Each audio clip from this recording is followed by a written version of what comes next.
to AFCM over the last few years, but mostly in the Tulsa area.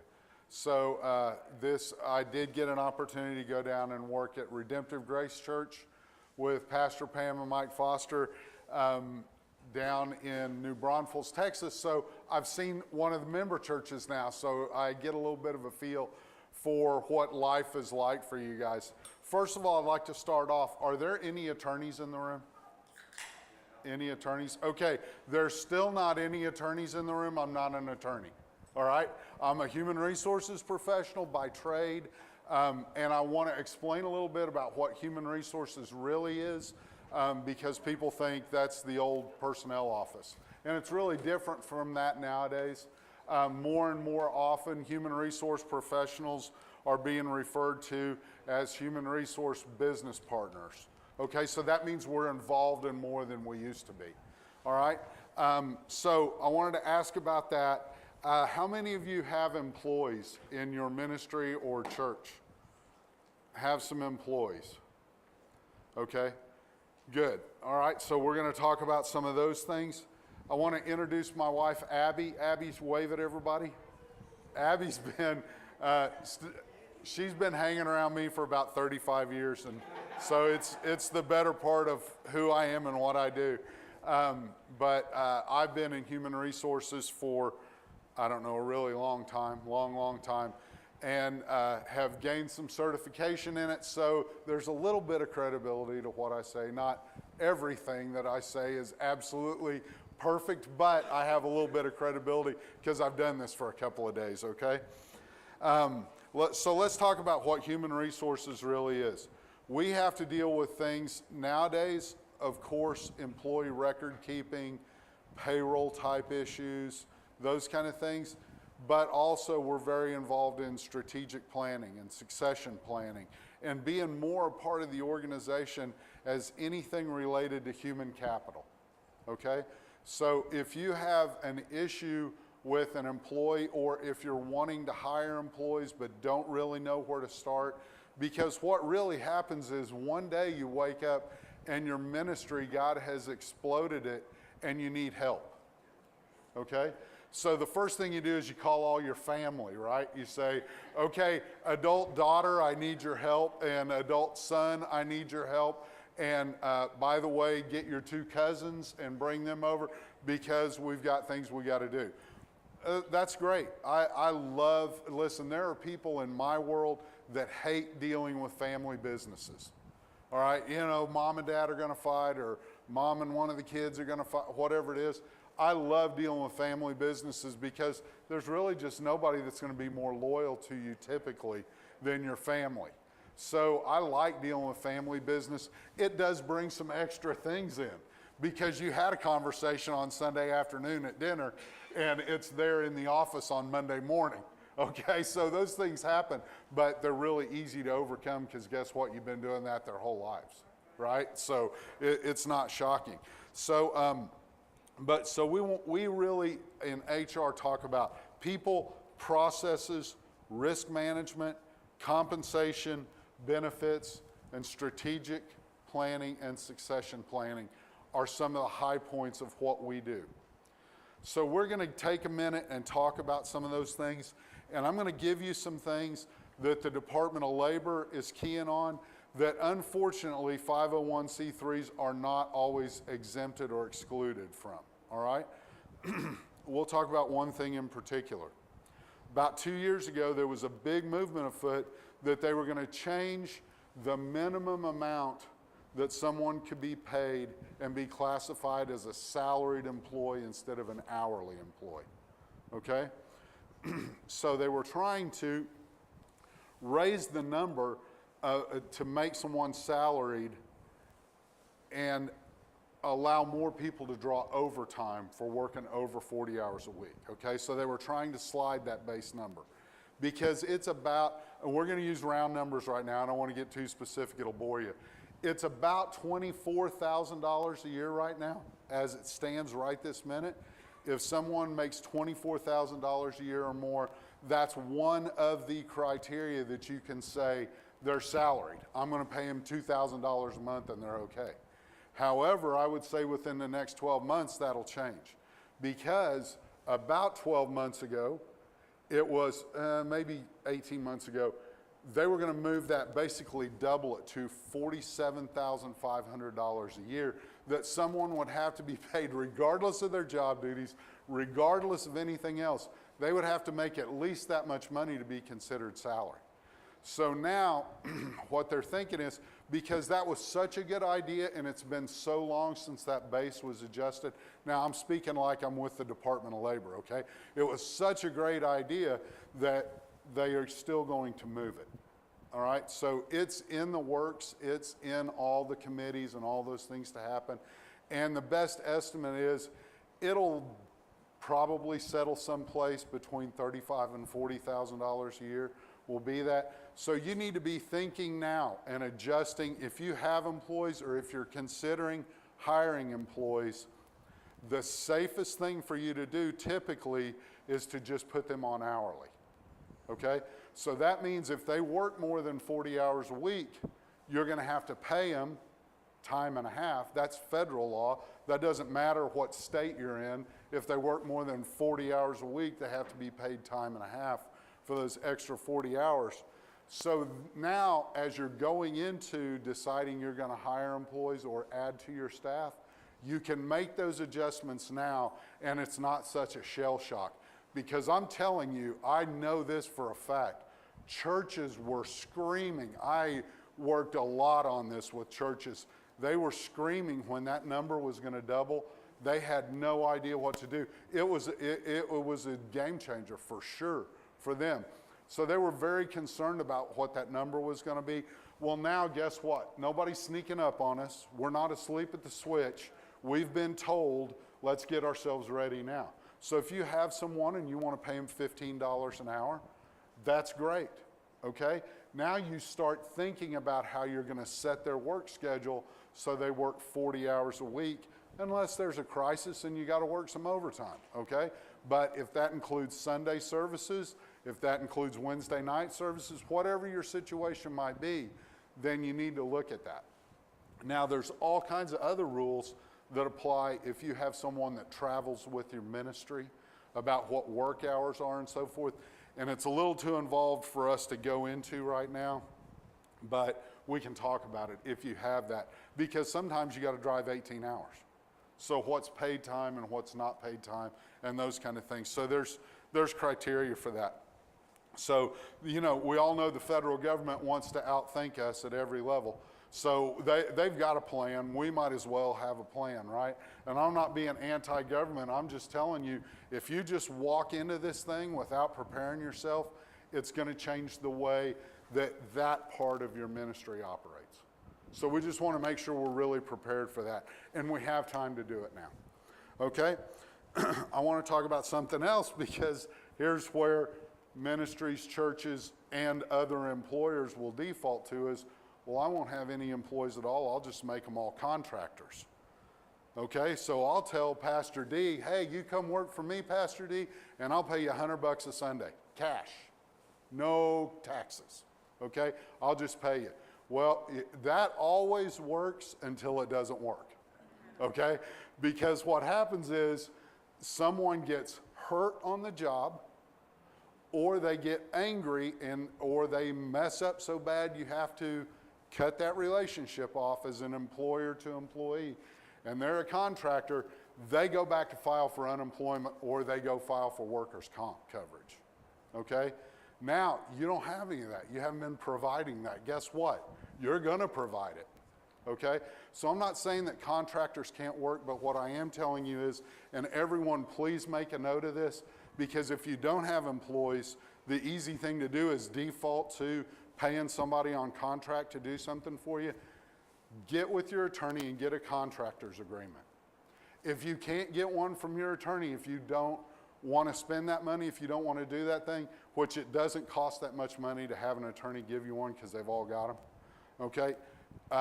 Then go out and find one on the internet that you feel comfortable with, and then all you need to do is pay your legal to review it for you, which will cost you a little bit less money. But you've got to have a contractor's agreement that says, you know up front, I'm not providing you work comp. I'm not going to pay you any benefits. You're not going to get health and dental insurance. You're not going to get anything else. You're getting a straight cash payment, and you will be responsible for the taxes to the federal and, in most cases, state government at the end of the year when you file your income taxes. So make sure you get those contractor agreements in place, because it is a lot simpler to find someone, especially someone in your congregation or within your ministry circle that you love and appreciate, and knows and loves and appreciates you, to be able to give them a couple $100 to do a job that you can't get to. Just make sure you do it appropriately, and then there's no issue later on. Because I'm telling you, the best intentions so often turn out difficult, because somebody gets their feelings hurt, they get laid off, they get hurt on the job, and oftentimes it's not even them, it's their family member who, it could be their spouse or whomever wants to make issue of that. And I'm telling you, if you've been paying somebody and you have not been providing the basic employer responsibilities of withholding taxes, providing work comp, those kind of things, you will lose. You will 100% lose if you're not protecting yourself with a contractor's agreement. Okay? So make sure that you do that. Let's talk about something else too that's obviously always a very hot topic. And regardless of what the news says, it's been a hot topic in employer circles for a long time, is undocumented workers. So there's a form that we're required to complete on every employee in the United States. This is not one of those where, well, if you've got less than 15 or if you've got more than 50, whatever. This is every employee in the United States is supposed to complete what's commonly known as an I-9 form. Okay? So that provides documentation to you as the employer that says, I'm legal to work, I'm authorized to work in the United States. It doesn't matter if it's the kid down the street that you've known since he was 16 years old, and now he's 25 and he shows up at your church in ministry. That doesn't matter. You knowing isn't good enough, okay? So they have to provide proof, documentation that they're authorized to work in the United States. So when you go online and print off this form for free, the USCIS Form I-9, okay? That's a free form. It gives you a list of documents that are allowable to prove their residency, okay, their ability to work. All right, so you want to just follow that list, make copies of those, and keep those always in a separate file from their personnel file, from any other files that you have. You want to make a 3-ring binder that has those I-9 forms in them and their documentation, because God forbid if the Department of Labor ever showed up at your facility, you want to be able to just pull that off the shelf and let them open it and go, okay, you're good, and go away, because the more they walk through your facility, the more ability they have to look at other things. Yes, sir. Question, with regards to the 1099s, does the 1250 rule apply to independent contractors? That's 12 months, 1,250 hours, they become full-time. Does that apply to 1099s? That is, if my understanding is correct, is that is a state-by-state issue, okay? So, yeah, so California's going to have some tough ones, and believe it or not, North Carolina's got some very tough laws about 1099. So there are some things that you can make an anonymous call to your state Department of Labor and ask them a question, and they're not going to show up. It's not like Big Brother, okay?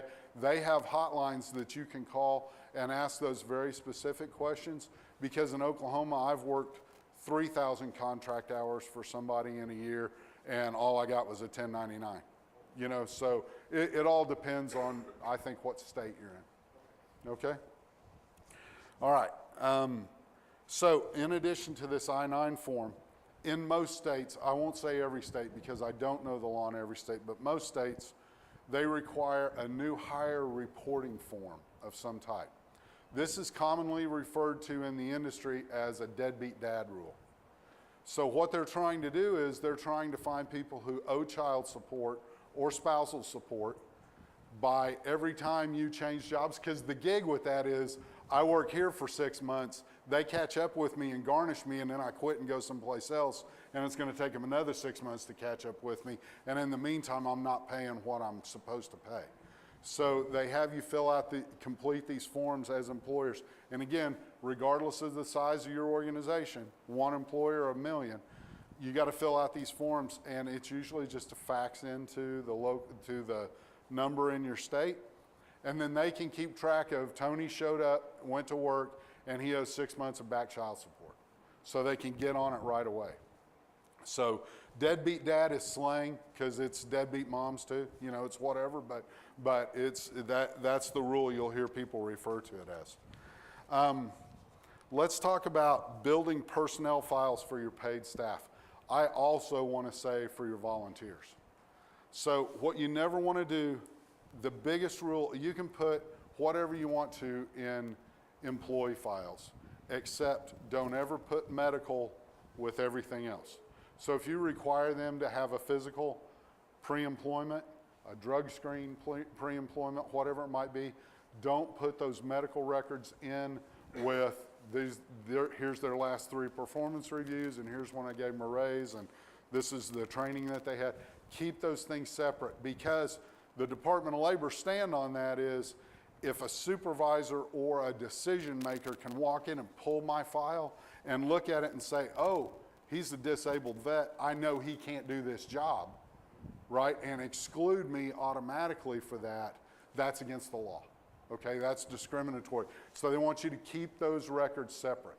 So you want to keep your employee file separate from your medical records. Let's talk about performance reviews for a minute. Here's another little thing that I think you should make note of. Performance reviews can be anything from a multi-page checklist that will drive you insane as a leader trying to fill it out, or it could be a blank sheet of paper where you write down notes. So the law doesn't require a specific type of format or subjects to be covered. Now they have things that you can't talk about in there, and those are common sense things. I can't talk about to a young lady, I can't talk to why her performance is bad because she's going to have a baby. Okay, I'm just setting myself up to get sued. All right, so there's common sense things that are involved, but this, as far as their actual performance of their job duties, it's very simple to find, again, a form on the internet. You want to use your common sense. I don't think you need to spend any legal money because you can buy them at Office Depot. You can buy them at Office Max in a pad, so you just write it out and tear it off and put it in their file. But I think that it's so important. This is me as a leader and manager standpoint. It's so important to have feedback regularly with your employees and your volunteers, really, to say, this is what you do really well on, this is what you could work on, and you know what, we want to provide you some training in this, okay, just to get you a little further down the road. So if you got financial people that work with you, you always want to give them an opportunity to do an Excel class someplace. Like I always believe, are there any accountants in here or people that really crunch numbers? I know there's a couple. Yeah, so if you want to know how to use Excel, go see one of them. Like whoever does your finances at your church, go see one of them. They know all about it, right? But we want to continue to provide training for those kind of things and opportunities for them to increase their skills. Because as we get down a little further in this, Elvis touched on it in his class, and I love to dovetail these things with Elvis because we're so like-minded and we have so many things in common in our areas of expertise. But he talked a little bit about succession planning is huge. You can't effectively do succession planning if you don't train people in your organization to step up to the next level. So we want to say, well, I don't have any employees, that doesn't really apply. If you use any volunteers, it applies. Because you don't want to have the one person who's the only one that can plug the plug in the wall to make the whole light show go. There's got to be 2 people, right? Like you've got to, and you want to, that person who's excelled and worked hard and done everything they can to train themselves up to get ready for the next thing, not honor that by giving them an opportunity because you don't have somebody to take their place, right? So you may not have the next golden opportunity, but you want to position it when God opens that door for them, that they can move, they can jump. You're honoring them and their efforts, and you're not hurting yourself on the backside by not having somebody ready to do their job. So we want to always make sure we're training people, affording those opportunities, and you can't think it costs too much money, because I promise you, if you have a church and there's more than 10 people in it, you can find somebody in your church that can train and would be willing and honored for you to ask them, would you come and train my staff on XYZ, okay? Whatever it is. So that's the work of the leader. That's the work of the shepherd, right? Okay, so I don't know how to pastor a church. I'm not going to pretend like I know how to pastor a church. But we all understand leadership principles, and God gave us the leadership principle. Jesus talked about the leadership principle of the shepherd and the flock, okay? So that's all it is. We're just going to shepherd and train the sheep where to go and how to get there and how to act when they're there. That's what we do.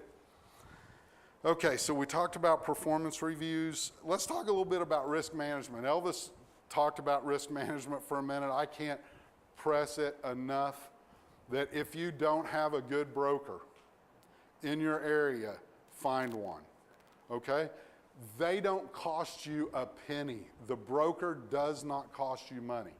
So you can either Google all day trying to find who's going to cover my property and casualty insurance, or you can call your local ministerial association or somebody down the road that you know that's a pastor and say, hey, who are you using for a broker?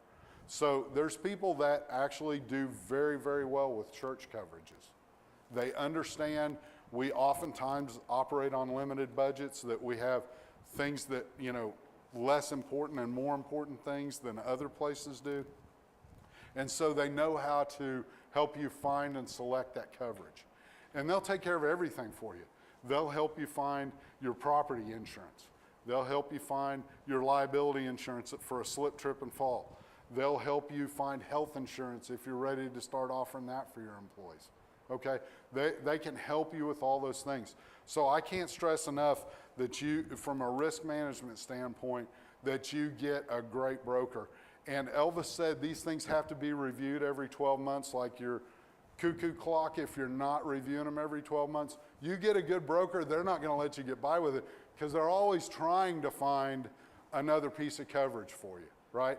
Like they're always going, you need cyber coverage because you take credit cards and debit cards for offerings. So you need some cyber coverage. Those are not things normal, everyday working people are thinking about. We're thinking about how to grow the kingdom of God. And that's the thing about administrative people. I actually talked to Pastor Mike and Pastor Pam about this yesterday at lunch. The thing about administrative people is, for all you creative geniuses and people who have big vision and you're going out there, we are a pain in your neck, and I understand that. Okay, I really do get it. And I'm not shy about it anymore, because God put a call on my life, just like he put a call on your life to pastor, to mentor people, whatever it is. My thing is, I'm an administrator. Pastor Pam's thing is, she's an administrator. We figured that out a year ago with each other. So we understand that what we do allows you to do what you do, okay? Without fretting and waking up in the middle of the night going, man, do I have cameras in the kids' room, okay?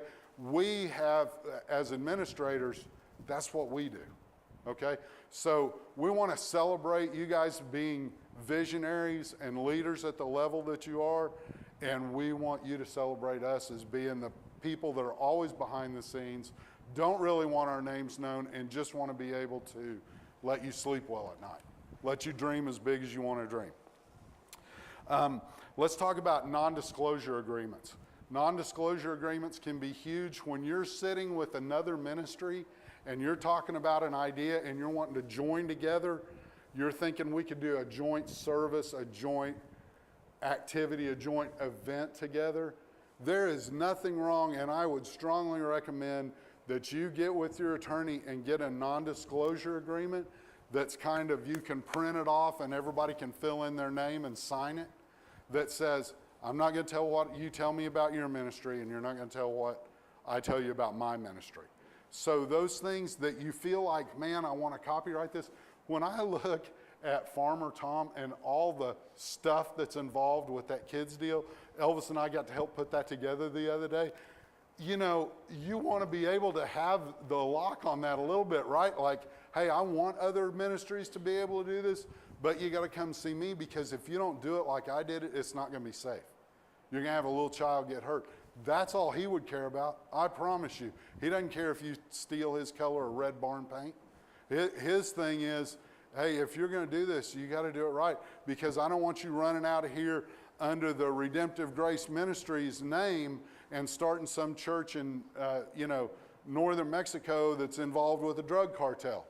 And, like, we have to protect ourselves a little bit. So we want to make sure that we have those non-disclosure agreements that offer us some protection. And then a contractor's agreement. We talked about that earlier. I can't tell you enough, sooner or later you will hire a contractor, okay, to do something, whether it's painting, whether it's whatever. When they come in your facility, there's a lot of work crews that are available in the United States now that have the ability to come in and do roofing, for instance. Like, we see that in Oklahoma all the time, because about once every 3 years, you're pretty much going to lose your roof to either hail or tornado or something. So there's, there's these companies, though, that they just show up, and nobody's ever heard of them before, and they're just following the next storm. They're just going to the next place that needs their help, and then they'll take your money for materials and then not show up again. So you want to get these contractor agreements, because if they're working on your roof and one of them falls through and they're not bonded and they don't have insurance, guess who's going to pay for it? You're going to pay for some guy that you paid to come and roof your building that fell through that has nothing to do with you. You're going to pay for their medical bills. So we want to make sure we get those contractor agreements locked in, whether it's somebody we hire to work on our server or on our house, right? Contractor agreements, very important. And it'll be some of the best money that you ever spend with your attorney is getting one of those lined out. Let's talk about succession planning. Succession planning is important for every level, whether it's within your employee base, whether it's for volunteers, whether it's for your contractors and suppliers. Because guess what? We found this out in Oklahoma in ice storms, because, I guess we're the epicenter of weather in North America. You get a quarter inch of ice here, people just move on with life. It's no big deal. You get a quarter inch down there and the world is locked up, okay? Well, what if you got one supplier of toilet paper and it's Saturday before Sunday service and you're out and you can't get that supplier there? You've got to do some succession planning to have alternate methods to make sure that the most important things you need, there's another supply of it, okay? There's another supplier. So it's not disloyal. You can still do all the business with the people that you want to do business with, but have a backup plan. So in that same vein, it's not wrong to have a backup plan for whoever does your finances at your church or at your ministry. If they go down and you can't write checks for a month to people that you owe money to, guess what? You're not going to have any services. They're going to cut the lights off and the gas and So you got to have a way, a method, and the planning and thinking through that now, and not assuming I'm always going to be able to handle this. It's just me. I'm a one-trick pony. I'm a one-horse show, and I'm always going to be able to do this. You've got to have a backup plan. And it's healthy for our flocks in the volunteer area to know I am an usher and I'm also the backup lead person for the parking lot. Are you telling me that doesn't matter to the people that you work with week in and week out, that they want the recognition? There's something about us as humans that itches for that. I want to be known. Like I want a title, I want a name. So I'm an usher and I'm the backup lead in the parking lot for Sunday mornings. That enriches people's lives. I'm telling you, if we spent as much time building ministries with volunteerism as we did with all the effort that you guys have to go through with everything else, it would be great for people to just know this constant churn of volunteerism, and it's always trying to get people plugged in. You know that part of your church process of becoming a member is you're born again, you're filled with the Spirit, and finally it culminates, now we're going to get you plugged in the socket, okay? That's just great for people. So we always want to do that, and succession planning allows that, okay? And especially where there's volunteers and there's not a salary attached to it, now you can be a little creative with how you title that and what kind of training that person really needs, and always knowing this is what they have to accomplish, okay? So you'll know that. I want to say job descriptions. Now, the leader part of me wants to be able to write every job description on a 3x5 card. Okay, so it's going to say, you're the accountant and other duties as assigned. Have a good day. Okay, that's what I want to do. Now, the realistic part of it is there's some things that you need to have 6 or 8 bullet points on there about the major high arching levels of their duties, okay? And again, volunteer or paid staff, doesn't matter. But you want to have these job descriptions available, and there are people who can help you with job descriptions that will put in some physical requirements, because it's true, you can't put me climbing ladders, changing the light bulbs in a 40-foot ceiling. Somebody's going to get killed. Okay, so you got to say, hey, if you're going to climb the ladder to put in 40-foot light bulbs in a 40-foot ceiling, you've got to be able to climb a ladder. So those things are all kind of pre-planned, and someone who knows what they're doing with job descriptions can help you with that and do that for you and say, hey, you can't lift over 25 pounds in this job without assistance. Those kind of things. So it helps put people on notice. We don't want you getting hurt as a volunteer, as a staff member. We don't want you getting hurt, so here's some rules. We want to talk about policies and procedures very briefly because I got about 7 minutes left. Here's some, I believe, policies and procedures for every ministry that you should have. And this is not an all-inclusive list. These are things that I think are important. Benevolence policy. Because every ministry, regardless of what type of ministry it is, whether it's a church, whatever it is, there's going to be a pull from the public for benevolence at some point, okay? So you got to have a policy in that, and you got to follow that policy. Because again, where you get in trouble is if you don't do for one what you did for another, okay? It's fair and reasonable. God says equal weights and measures. The scale's got to balance, right? So we always want to do right, and the best way to do right and to stay right is to have a policy about it, and then you just follow the policy, okay? That doesn't mean that there can't be exceptions. That doesn't mean that you can't say, hey, this is our policy, and I'm doing this for you. Now I got you asking me for it. When your circumstances are exactly what hers were, then I'll do the same thing for you. So you have room, okay? But the best thing to do, because you don't always want to be the one making the decision, is to have a policy in place. Okay, so benevolence is a big one. Driving your ministry or church vehicles. I cannot tell you how many churches out there just flip the keys to whoever needs them because they got to run down to Lowe's and get a credit card or get a gift card. They flip the keys to the church truck and bang, something happens. It doesn't even have to be their fault. Somebody else runs into them. Now you're all embroiled in this liability. Who's shot John? You blah, blah, blah. Let's just avoid it, okay? If there's a policy on who does and doesn't drive church vehicles, that is safety for you. Wisdom and safety. Because then you can say, sorry, you can't take the truck. That's out of the church policy. I'll drive you down there. Yes, sir. So would it be important for a church to pull an MVR? Yes. Yeah. So he's talking about a motor vehicle records check.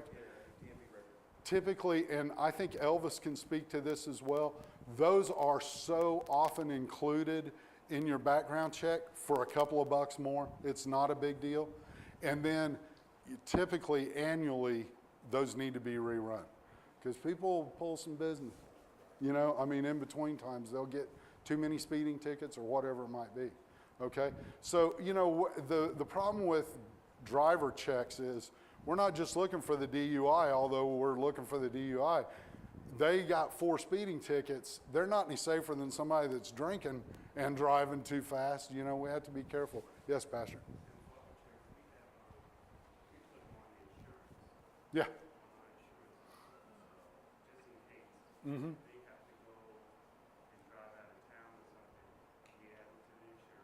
Yeah. That's exactly right.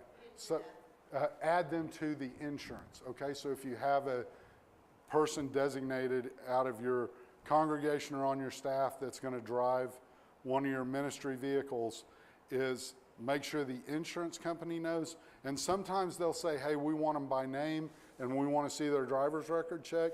And sometimes they'll say, thanks for letting us know. Okay? It just depends on your carrier. But you want to keep that insurance company in the loop because I'm telling you, that's in the world system, that's peace and security for you. It's not our peace and security, but it's the world system. So we want to push back a little bit, but don't fight them. Let's work with them. Okay, vehicles, work hours. If you've got a paid staff person, you need to establish a policy of what the work hours are. And I will tell you this almost without exception. I love people. I really do love people. Okay? I mean, I know you won't believe it when you spend an hour with me, but I love people, but I know people too. Okay? God didn't call me to be a lamb in the, you know. Okay, so there's a little bit of tiger in here that wants to say, man, people jack you around sometimes, and you tell them, okay, hey, we're just going to agree, work hours are 8 to 5, Monday through Friday, okay? And people will start showing up at 8:30. No reason, no, hey, can I talk to you about this? They just have decided on their own, you know, the phone's not ringing at 8. It doesn't really start until 8:30, so I can be there at 8:35 and everything will be okay, right? They just decide on their own. Or they know we're not there watching out all the time. Sometimes they got the key to the building, right? And so people are sheep, right? And what do sheep do? They look for a hole in the fence. And I'm not trying to demean everybody. I'm just telling you that's the way it is, right? So sheep are always looking for a place to stick their head through the fence to see what's over there, and so are people. So as leaders, as responsible people, we just want to make sure we assist them by providing good, sound rules that say work hours are 8 to 5, Monday through Friday, you get an hour for lunch, okay? Whatever your state requires, whatever it might be, you can check into that a little bit. I probably know the laws in 12 or 13 states. I don't know all 50. I'd love to, but I don't. Maybe by the time I'm done with y'all, I will, okay? But at this point, let's just say you can check with your state on what required break times might be and so forth. But as specific as you can be, jot out their work hours. Those are important. And their break times. Because people will either let themselves be taken advantage of by other workers, or they'll take advantage of other workers. Okay? Yes, Ellis?